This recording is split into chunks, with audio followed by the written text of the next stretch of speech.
오늘 말씀을 세 부분을 보면서 준비를 했기 때문에 같이 읽었습니다. 이 말씀 중심에서 경계선을 넘은 사람들, 경계선을 넘은 사람들 이런 제목으로 하나님 말씀 증거했습니다. 계절은 무덥던 여름의 경계를 힘겹게 넘어 이제 가을로 접어들었습니다. 풀벌레 소리와 서늘함, 풀 냄새까지도 이제는 가을입니다.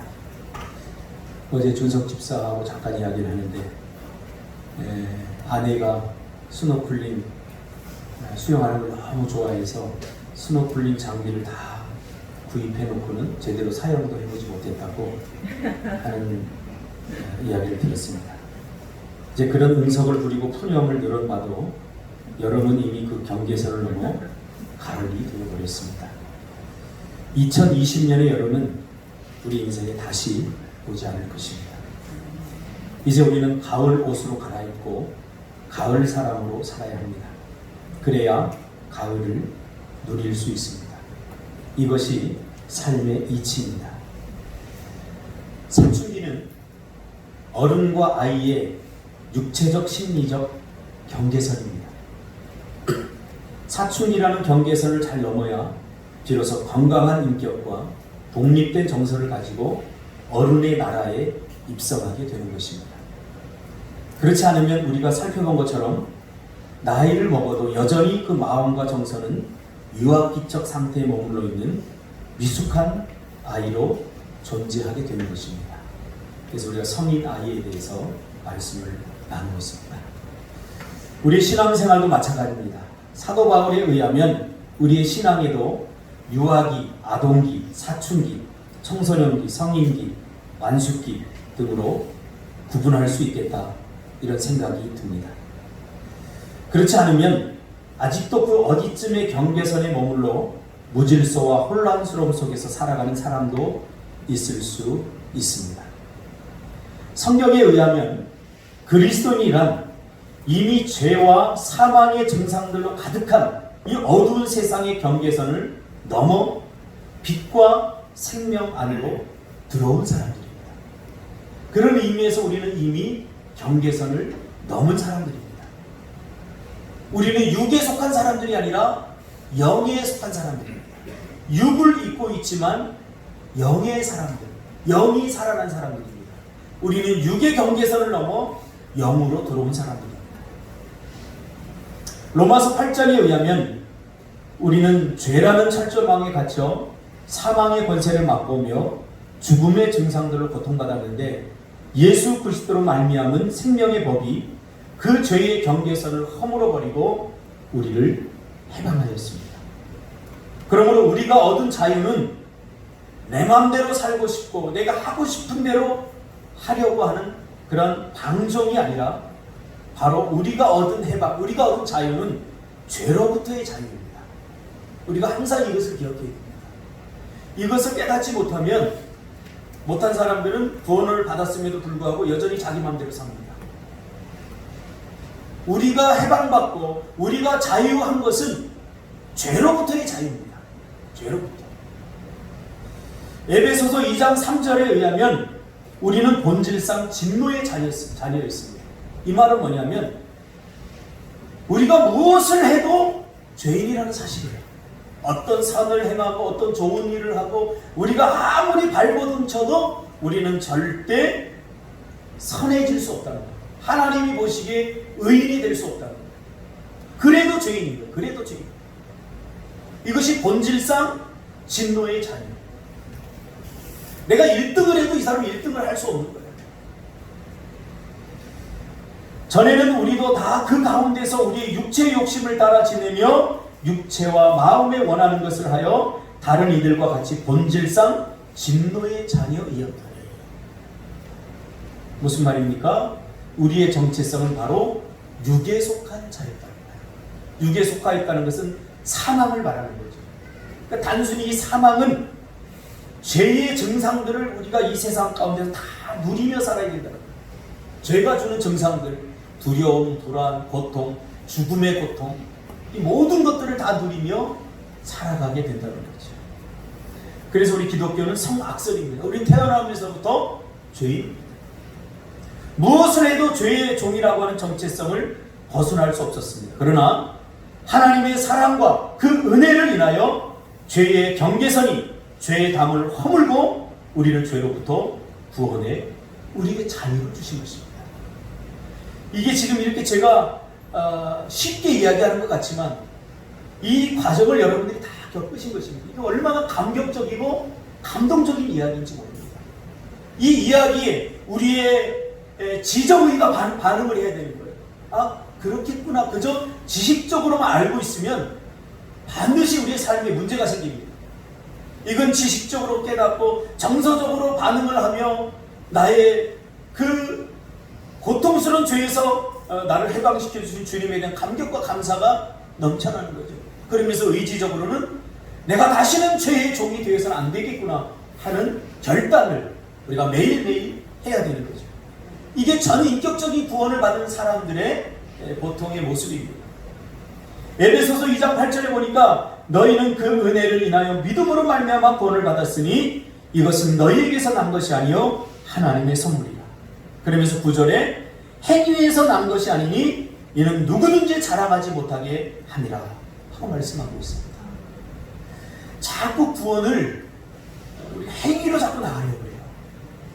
행위. 이거 내려놔야 돼요. 내려놔야 돼요. 행위가 아닙니다. 행위를 도덕적으로 윤리적으로 괜찮은 행위를 추구하는 것이 아니라 구원받은 사람들은 은혜를 추구하는 사람들이에요. 은혜. 나뿐만 아니라 우리 서로에게도 먼저 은혜를 구해야 돼요. 은혜.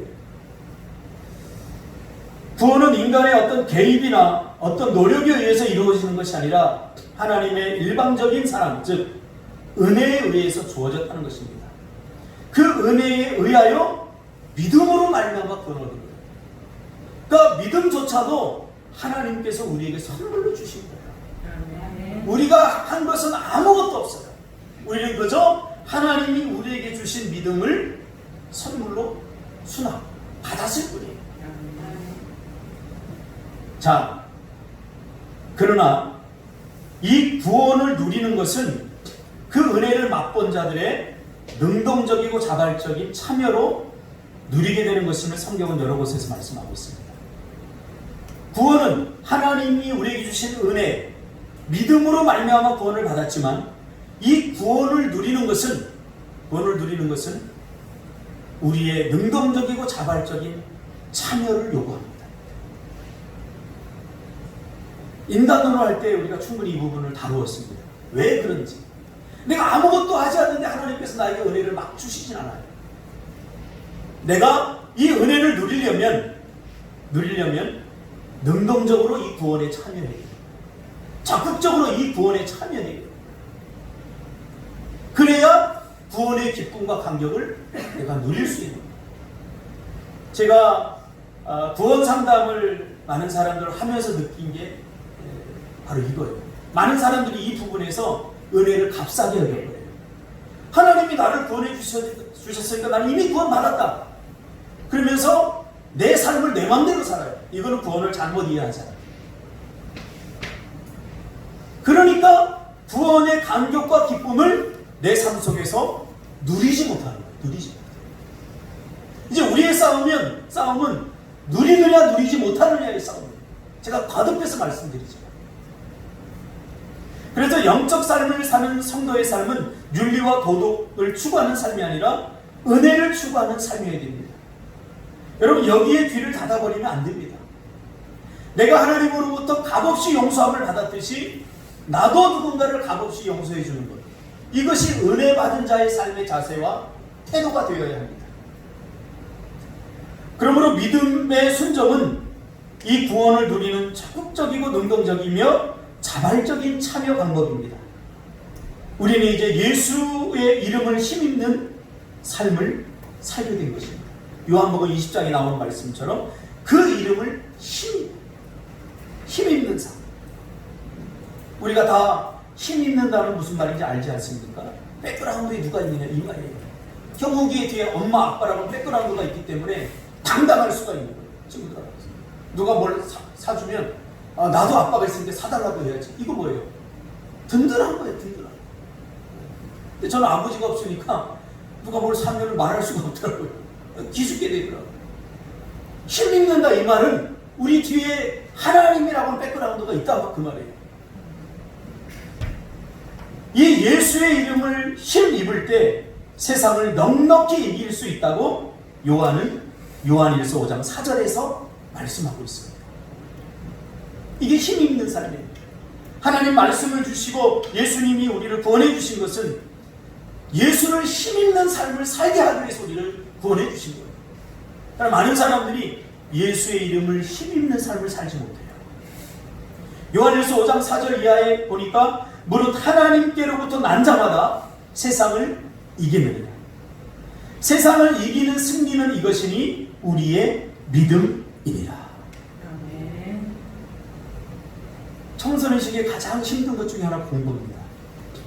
저는 공부가 정말 하기 싫었어요. 죽도록 하기 싫었어요. 그래서 제가 고1 때부터 대학을 포기하고 고3 형들, 그때는 이제 대학을 포기한 사람을 대포라고 그랬거든요. 대포들과 그 다음에 조기에 포기한 사람, 나 같은 사람을 조포라고 했어요. 어울려서 담을 넘어, 집사님 동사보다 알잖아요. 담장 높잖아요. 예전에 그 사반이었는데 사반 뒤에 음침한 골짜기 거기로 가서 담을 넘어 도망갔어요. 자율학습만 공부하고. 거의 대부분이 고3이에요. 고1들은 없어요. 근데 한 번은 내가 가방을 들고 넘어가다가 가방이 여기에 걸렸고 선생님이 야 이 새끼들아 그러니까 급하게 뛰어넘다가 가방이 저기에 걸리고 해서 다음에 대롱대롱 매달리게 되는 거예요. 이 경계를 넘는다는 것이 무슨 의미인지 전 너무나 잘 알아요. 근데 대롱대롱 매달리는데 어떻게 해요? 내려가야 됐잖아. 그래서 야 가방 넘겨줘 그랬더니 고3이 알았어 하고 넘겨주더라고. 누가 누군지 몰라요. 그러나 주님을 만나고 나서 이 공부에 대한 스트레스를 저는 하나님이 주신 은혜를 극복했어요. 여러분, 우리 청소년들, 우리 예담이, 인서, 형기 공부 힘들죠. 왜 하는지도 모르고 하니까 힘든 거예요. 좋은 직업 가지려고 한다고 생각하니까 힘든 거예요. 그러나 여러분, 하나님께 기도해 보세요. 하나님께서 왜 공부해야 되는지 분명히 가르쳐 주시고 그 목적이 생기면 하나님이 공부할 수 있도록 은혜를 부어주셔요. 할렐루야. 이렇게 공부하면 달라져요. 제가 달라졌어요. 저 60명 중에서 59등까지 해봤거든요. 할렐루야. 저 알잖아요. 제 경력. 저 전교어린이 회장 출신이에요. 중학교 때 전교에서 10등 밖으로 물려난 적이 없어요. 근데 왜 해야 되는지 모르니까 뭐 시험 봐도 당일치기를 그냥 하는 거예요. 근데 고등학교 올라가니까 당일치기가 안 돼요. 당일치기 했는데 60명 중에 59등. 정성권 집사님 같은 우등생은 아마 이해를 못할 거예요. 나한테 전번에 그러더라고. 장학금 타고 1, 2등 뭐 했다고. 근데 나는 59등 있어. 이 성적표가 나왔는데 어머니에게 가지고 간다는 게 참 힘들더라고요. 다행히 우편으로 오더라고요. 어느 날 어머니가 이 성적표를 들고 학교에서 그것도 담치게서 도망갔는데 딱 보더니 홍성아 너 43등 했니? 59등 했는데 내 번호가 43번이거든요. 다행이다. 다음에 더 열심히 할게. 얼마나 힘들었겠어요. 그러나 주님을 만나고 나서 왜 공부해야 되는지 시각이 달라지니까 제가 졸업시험에서는 전교 3등까지 했어요. 할렐루야. 인서야 왜 자꾸 눈을 피하니? 이럴 때 눈을 레이저로 쏴야 되나? 그래서 너 얼마나 힘든지 제가 알아요. 그러나 하나님을 힘입고 사는 삶은 우리의 삶의 구석구석에 구원하지 못할 부분이 없다는 사실이에요. 우리가 하찮게 여기는 하나님이 이것까지 다 도와주십니다. 다 도와주십니다. 그래서 생각해보세요 여러분. 우리가 큰 것 때문에 문제가 아니라 하나님 손에 한번 이렇게 붙들리면 아주 상식적인 일에도 하나님의 은혜가 없으면 이게 문제가 될 때가 얼마나 많습니까? 저 사람이 예스만 해주면 되는데 그게 그렇게 힘들어요. 근데 하나님께서 그 사람의 마음을 움직이면 예스 금방 합니다. 할렐루야. 이거 아무 문제가 아니에요. 제가 신학교 다닐 때 한 번은 등록금을 마련하지 못했어요. 성경학교를 하고 이제 학교에서 등록금을 내일까지 내야 된다 했는데 뭐 그때는 교회 일만 계속 하니까 등록금 뭐 많지도 않은 등록금인데 그 마련할 돈이 없는 거예요. 마음에 어떤 생각이 드냐면 야 주일 열심히 해도 다 허당이 들어. 이제 내일이 마감일이야. 그때까지 못 내면 끝이야. 제가 어디 있겠어요? 교회 가서 부르짖으면서 주야! 막 부르시는데 사모님이 마침 임신해가지고 이제 오늘 날까 내일 날까 하는데 시끄럽다고 박 선생님 저희 상기도 가면 안 돼 그러더라고요. 근데 그런 말을 하니까 막 삐져. 막 삐지더라고요. 내가 기도하겠다는데 지가 뭐야? 막 이러면서 이게 막 나와요. 그러니까 악만 남게 돼요. 하나님의 은혜를 경험하지 못한다고 생각하니까 이거 악만 남게 되는 거예요. 등록했을까요? 못했을까요? 왜 그렇게 하나님을 드라마틱한 하나님을 왜 그렇게 등록 못했어요? 학교도 다니고 싶지도 않고 그래서 인상 쓰고 새벽기도 다니고도 다 끊고 그리고 이제 학교를 갔어요. 딱 가서 있는데 친구가 그러더라고요. 야 형석아 왜? 너 잠깐 학생 처장님 잠깐 보자. 갔어요. 갔더니 그래서 아싸 하나님이 드디어 일하시는구나. 그런 잔뜩 기대된 마음을 갖고 갔어요. 뭔가 해결되겠구나. 그런데 왜 등록금 안 내? 도대체 왜 안 되는 거야? 방학 동안에 뭐 했어? 알바로도 했어. 등록금 마련해야지. 그러면서 완전히 기죽고 있는 사람 더 눌러버리는 거예요. 아, 이게 하나님의 음성이다. 여러분 힘들고 어려울 때는 자기의 음성을 하나님의 음성처럼 착각하기 쉽습니다. 그래, 더 이상 이제 학교 다니지 말라는 거구나. 내가 뭐 다른 것도 아니고 주의를 하겠다고 신학을 하는데 이제 끝이다. 빠이빠이다, 빠이빠이. 그리고 집에 왔어요. 집에 와서 이제 교회도 끊고 다 끊어야 되겠다. 그런데 어릴 때부터 저를 보았던 권사님한테 전화가 왔어요. 전화가 와서 잠깐 볼 수 있냐. 근데 그분은 내가 알아요. 얼마나 힘들고 어렵게 사는지 제 등록금을 대줄 만한 형편이 안 돼요. 그 자녀들도 지금 얼마나 힘들고 어렵게 사는지 다 알기 때문에 귀찮더라고요. 예, 기대할 사람이 전화를 하면 기대하고 나가는데 전혀 기대가 안 되는 사람이 전화하니까 막 짜증나더라고요. 그래서 권사님 지금 바쁜데요. 지금 뭐하고 핑계를 대고 안 나갔어요. 그랬더니 그럼 내일 새벽기도 오냐고 물어보더라고요. 그래서 그것까지 거절하는 건 좀 그럴 것 같아서 내일 새벽기도는 제가 가요. 권사님 갈 때 태우고 갈게요. 제가 차량운행을 했거든요. 새벽기도.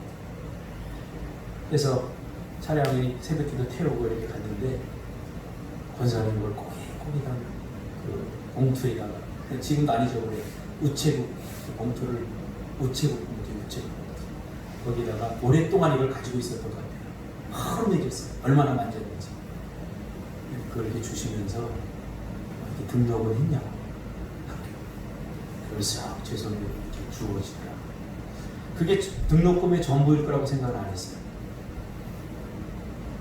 그리고 교회 가서 기도가 안 되는 거예요. 저 보고 싶어갖고.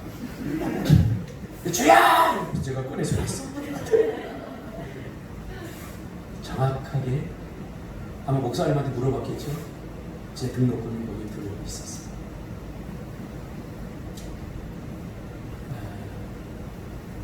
여러분 누리시기 바랍니다. 이 값없이 나에게 주어진 은혜를 누리며 살아야 돼요. 이런 자세와 태도를 내 마음으로 지향해야 됩니다.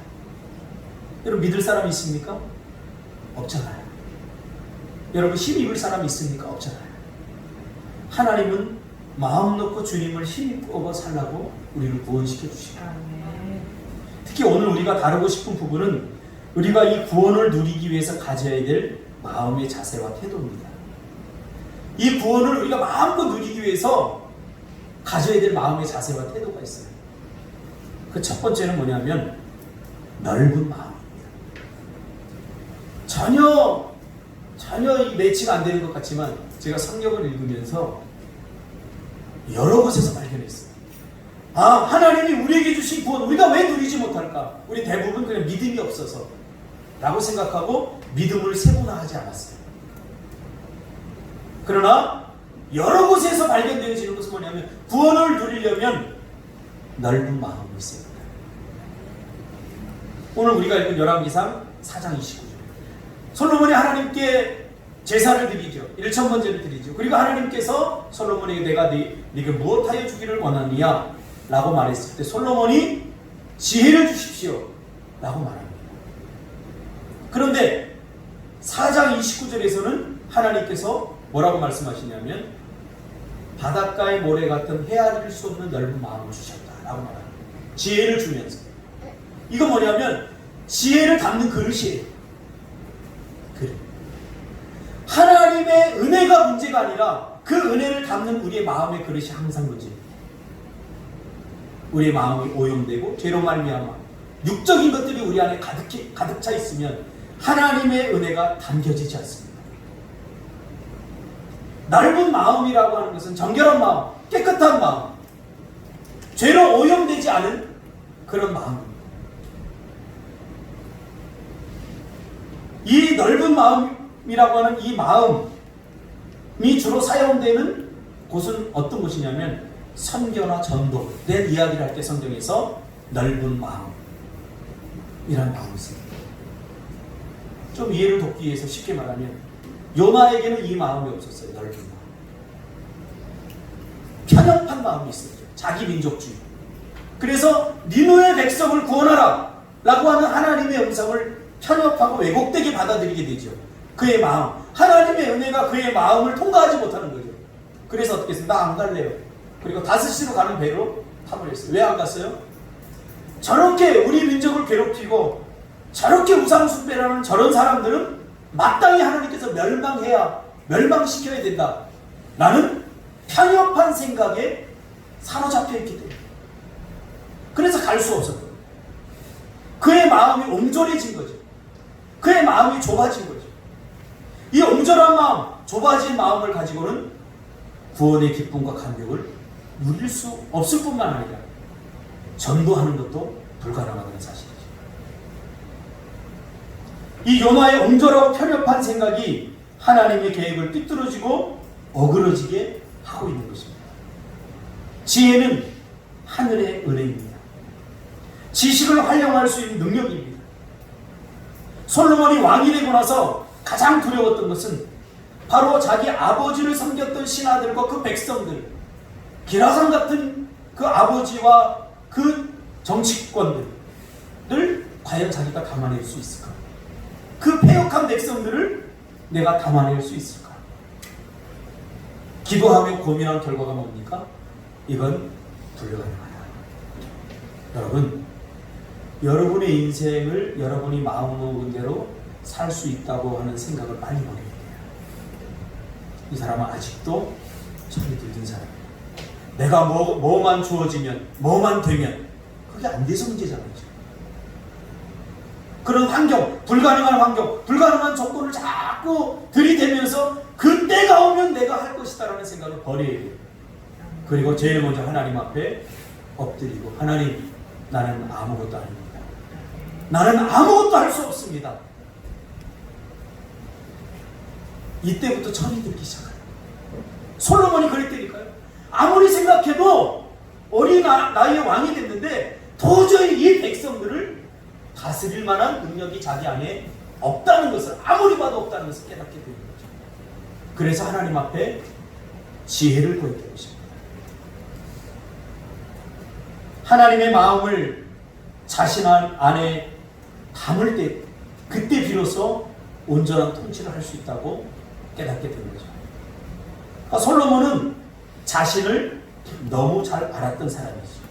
자신의 부족하고 자신의 능력, 자신을 제대로 알아야 돼요. 자신. 하나님이 보시는 나의 모습을 제대로 알아야 돼요.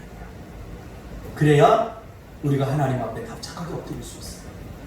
그렇지 않으면 아직도 자기가 가진 어떤 것들을 자꾸 붙잡으려고 해요. 안 돼요. 절대. 제가 분명히 이야기했잖아요. 저도 해볼 만큼 해봤어요. 누구보다 저도 열정이 있었던 사람이에요. 애쓰고 힘써도 안 돼요. 언제부터 되기 시작했냐면 하나님 안 됩니다. 난 아무것도 못합니다. 하나님 도와주세요. 할 때부터 하나님께서 일하시더라. 이런 마음이 내 삶의 전 영역에다 침투돼요. 깊게 물들어요. 이 하나님의 은혜로 여러분의 마음을 다 물들여요. 로마서 8장 11절에 보니까 예수를 죽은 자 가운데 살리신 이의 영이 너희 안에 거하시며 그리스도 예수를 죽은 자 가운데 살리시니가 너희 안에 거하시는 그의 영으로 말미암아 너희 죽을 몸도 살리시리라. 우리가 하나님의 형상대로 지음을 받았지만 공유되지 않는 부분이 있습니다. 하나님. 우리가 다 하나님을 닮았죠? 다 닮았어요. 그러나 닮고 싶지만 공유할 수 없는 부분들이 분명히 있어요. 이걸 신학적으로는 비공유적 속성이라고 합니다. 그분의 전지, 전능, 무한한 신적 능력은 우리가 공유할 수 없어요. 자, 공유할 수 없다. 그러나 우리가 사는 삶에는 가끔 이런 하나님의 전지, 전능한 무한한 신적 능력이 필요할 때가 있습니다. 암에 걸려서 죽게 돼 있어요. 인간의 능력으로 의학계에서도 끝났습니다 라고 선언을 합니다. 하나님의 전적 능력이 필요할 때죠. 이때 하나님은 우리에게 없는 이런 전지전능한 무한한 신적 능력을 우리에게 주셔요. 무엇을 통해서? 지혜를 통해서. 그 대표적인 것이 솔로몬의 재판 아닙니까? 두 여자가 아이를 데리고 왔는데 여러분 도대체 우리가 사람의 마음을 알 수 있어요? 모르잖아요. 누가 진짜인지 아닌지 모르잖아요. 하나님만이 아셔요. 그래서 하나님의 그 전지하신 모든 것을 아시는 능력이 누구에게? 솔로몬 안에 담기게 된 거죠. 그래서 칼로 죽여라. 진짜 엄마가 죽이지 말라고 하잖아요. 그러니까 하나님의 형상을 따라 우리가 지음을 받았지만 우리가 하나님 비슷하게 만들어졌지만 그러나 하나님의 공유할 수 없는 신적 능력 그것마저도 하나님은 우리에게 주시기 위해서 지혜라고 하는 통로를 통해서 우리에게 주신다는 사실이에요. 지식은 학습해서 얻을 수 있는 거지만 지혜는 학습해서 얻을 수 있는 게 아니에요. 하나님이 은혜로 주셔야만 가능한 거예요. 우리가 삶을 살다 보면 앞문이 막히고 뒷문이 막히고 옆문이 다 막혀. 아무리 내가 생각해도 이건 불가능해. 이 시점이 바로 전지전능하고 무한하신 하나님의 신적 권능을 힘입을 때입니다. 힘입어야 할 때입니다. 어떻게 힘입을 수 있습니까? 지혜를 통해서. 솔로몬이 그래서 지혜를 구했던 거예요. 지혜를 담으려면 우리 편에서 요구되는 게 있어요. 그게 뭐냐면 넓은 마음이에요. 하나님이 내 마음 안에 담기면 나타나는 현상이 광활해지죠. 넓어져요. 사실은 이 헤아릴 수 없는 넓은 마음, 바닷가의 모래 같은 헤아릴 수 없는 넓은 마음이라고 하는 것은 단순히 넓은만을 표현하는 것이나 깊음도 해당됩니다. 깊음. 헤아릴 수 없어요. 저 사람의 뜻은 너무 깊어서 헤아릴 수 없다. 그런 표현을 하잖아요. 생각이 넓어지고 정서가 넓어지고 마음도 넓어집니다. 옹졸하고 편협함에서 자유할 수 있죠. 여러분 생각해 보세요. 복음 전하러 가서 싸우고 있으면 복음이 전해질까요? 안 됩니다. 당사자가 아무리 공격하고 덤벼도 그걸 다 담아내야 돼요. 저도 참 많은 사람들을 전도를 해봤어요. 그냥 제가 20대 때는 이런 전도가 통했어요. 집에 문을 두드려요. 잠깐 문 좀 열어주세요, 아주머니.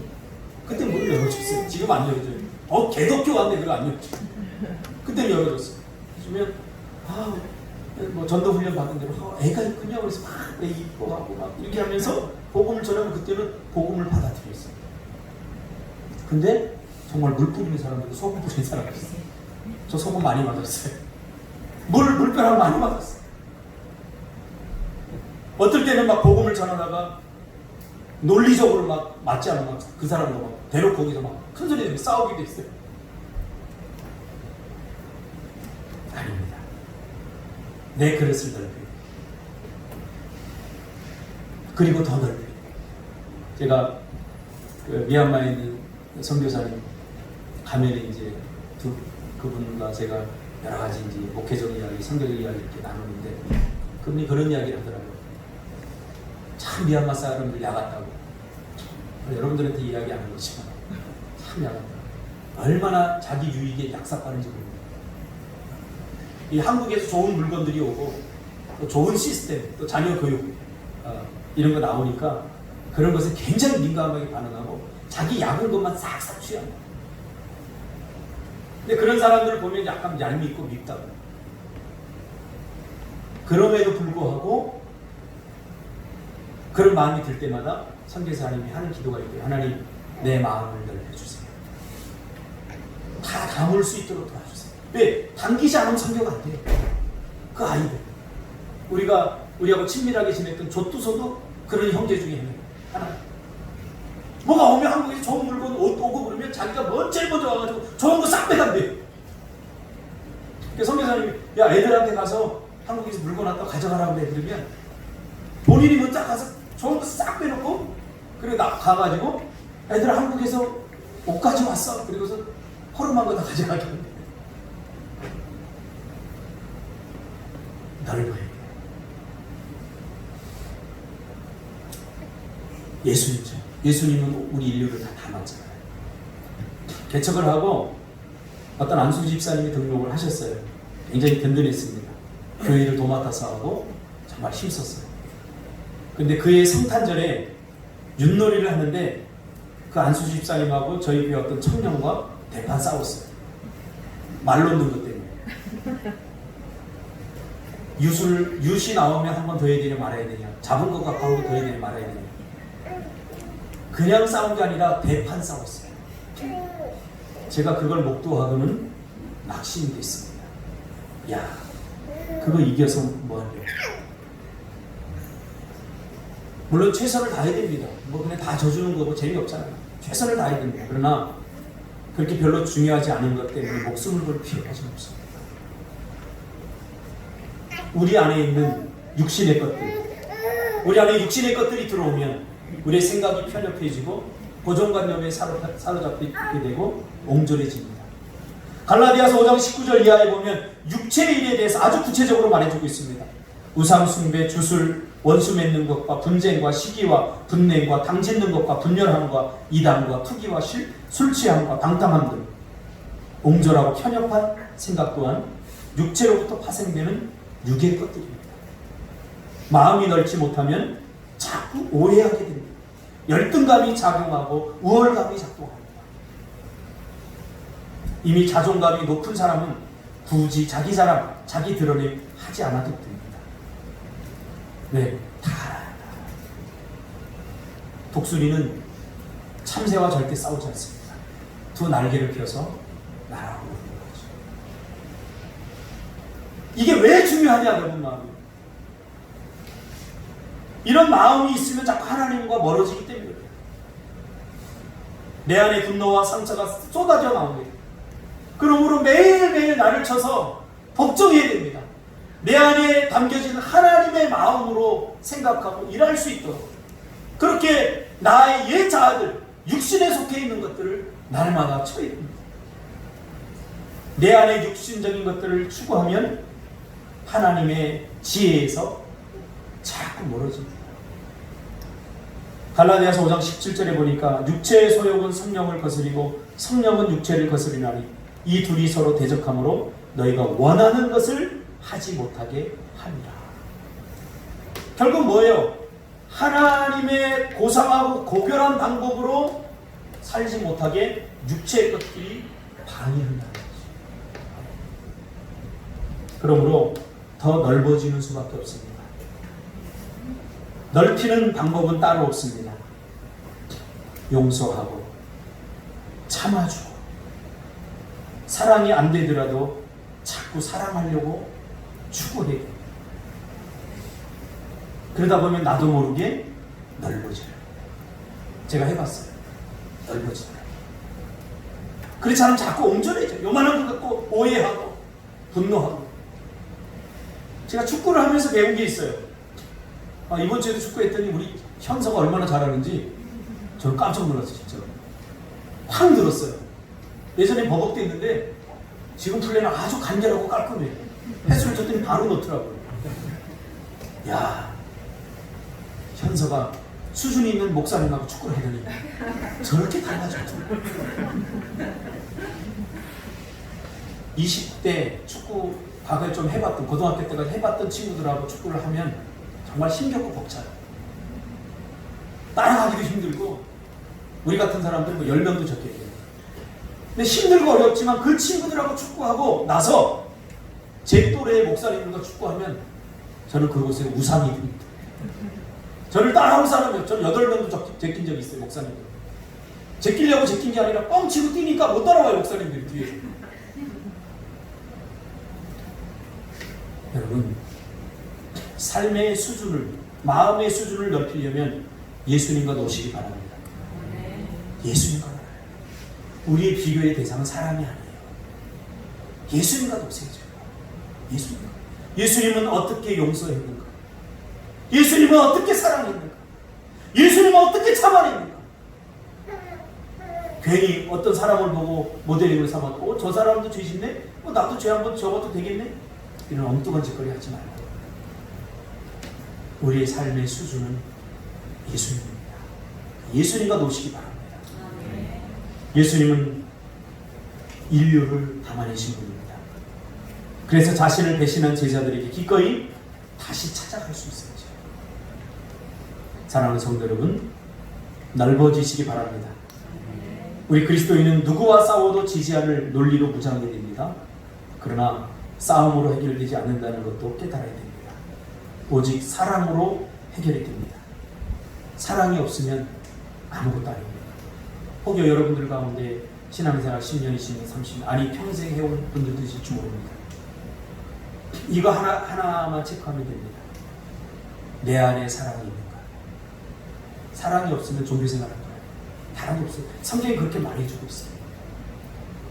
사랑으로 기도하고 사랑으로 충고하고 사랑으로 말하고 사랑으로 기도하고 사랑으로 기도하지 않으면 어떻게 되는 줄 아세요? 다 정죄하고 비난거리가 돼요. 예전에 우리 교회도 그런 분이 있었어요. 제가 복음을 전하고 전도해가지고 예수 영접시켜서 기도해야 되는 것도 기도를 얼마나 열심히 하는지 몰라요. 열심히 하고 나서 오더니 저를 부르더라고요. 목사님, 우리 교회 저 집사님 기도 안 하고 저 집사님도 기도 안 하고 저 집사님도 기도 안 하고 큰일 났어요. 아차 싶더라고요. 아차. 기도할 때 하나님이 그런 마음을 주시고 정죄하는 마음 안 주시거든요. 긍휼히 여기는 마음을 주시고 사랑하는 마음을 주시고 잘못된 길을 가는 사람, 세상 사람들을 보면 비난하고 정죄하는 마음이 있다면 이거 사랑이 아니에요. 불쌍히 여기죠. 저는 청소년 사역을 하면서 지금까지 버텨올 수 있었던 이유, 어느 선까지 버텨올 수 있던 이유는 뭐냐면 사랑이 되더라고요. 온갖 나쁜 짓은 다 해요. 별짓을 다 해요. 고등학교 2학년 애가 중학교 2학년짜리 임시시키고 와요. 이 분노가 있으면 못해요. 사랑이 되더라고. 아무튼 사랑. 여러분, 사랑이 없으면 다 가짜입니다.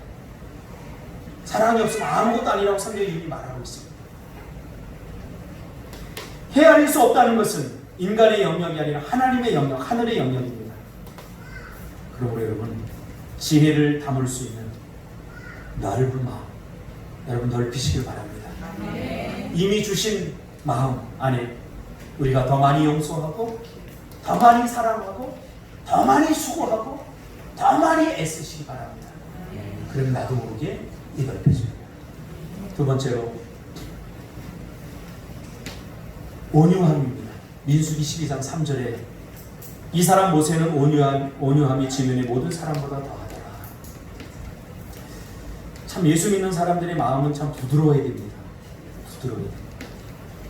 예수님은 산상설교에서 천국은 바로 온유한 자의 것이라고 말씀하고 있습니다. 온유한 자는 복이 있나니 땅을 기업으로 받을 것입니다. 여기서 말하는 땅은 천국입니다.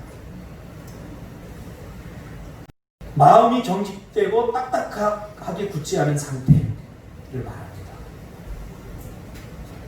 고집, 아집 절대 안 됩니다.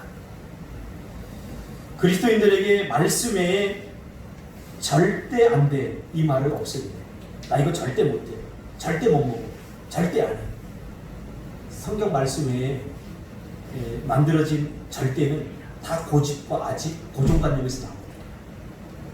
저는 고기를 군대 가서 먹었었죠. 그 전에는 절대 먹으면 안 된다고 생각했습니다. 근데 군대 가서 훈련소에서 갔는데 고기 안 먹으니까 힘이 없어서 못 뛰겠는 거예요. 그래서 닭고기 나오는 거 뭐 소고기 먹으니까 되더라고요. 뭐가 지배했던 거예요? 고정관념이 나를 지배하고 있어요. 지금은 없어서 못 먹습니다. 제가 군대 갈 때 53kg 있는데 군대 개대할 때 거의 70kg 가까이 쪄서 나왔어요.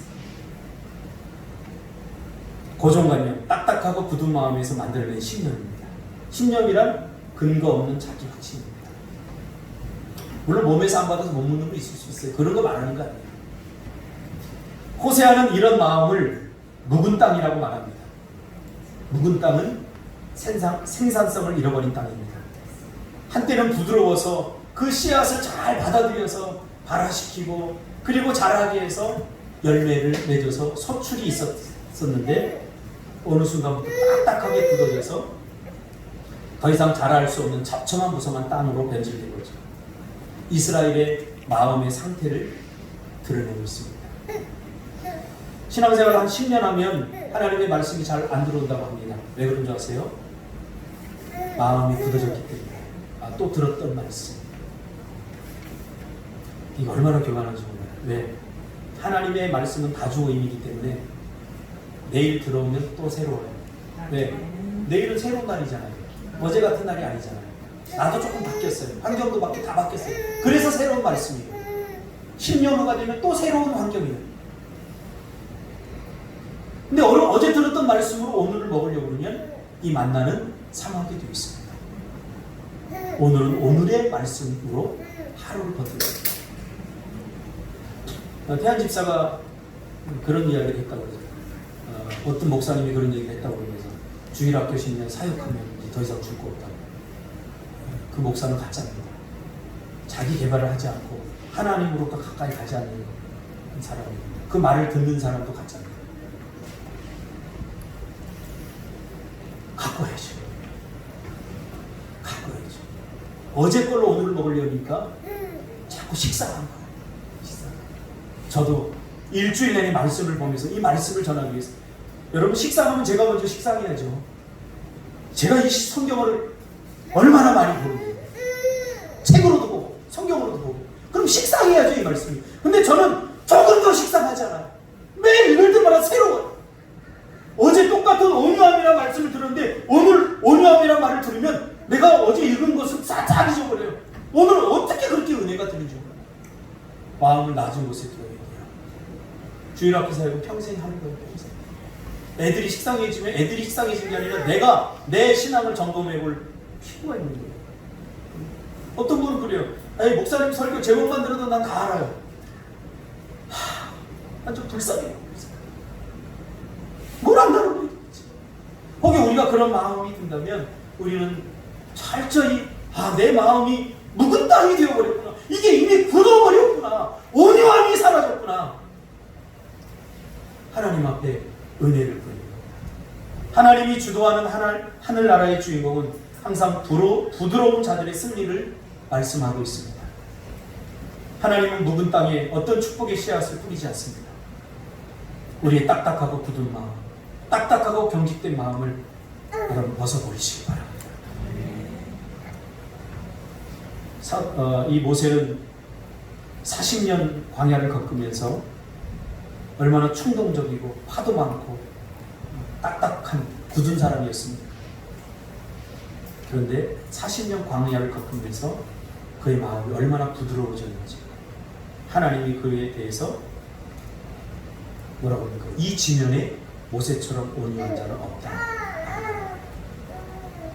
하나님이 그랬으면 좋겠습니다. 우리 꿈틀기의 성도들을 보면서 어떤 씨앗을 뿌려도 발화시킬 수 있는 그 온유한 마음, 그 온유한 마음을 가졌으면 좋겠습니다. 야생마 같은 야성과 에너지를 가진 사람이 시련과 역경 속에서 연단되고 훈련되어짐으로 모세 같은 부드러운 사람이 되어진 거죠. 사랑하는 성도 여러분, 바닷가의 모래 같은 헤아릴 수 없는 넓은 마음과 부드러운 온유한 마음은 육의 경계선을 넘은 하나님께 속한 자들의 성품임을 잊지 않았으면 좋겠습니다. 이 성품으로 구원을 누릴 수 있습니다. 여러분 기억하시고 더 넓어지시길 바랍니다. 그리고 한없이 부드러워지시길 바랍니다. 기도하겠습니다.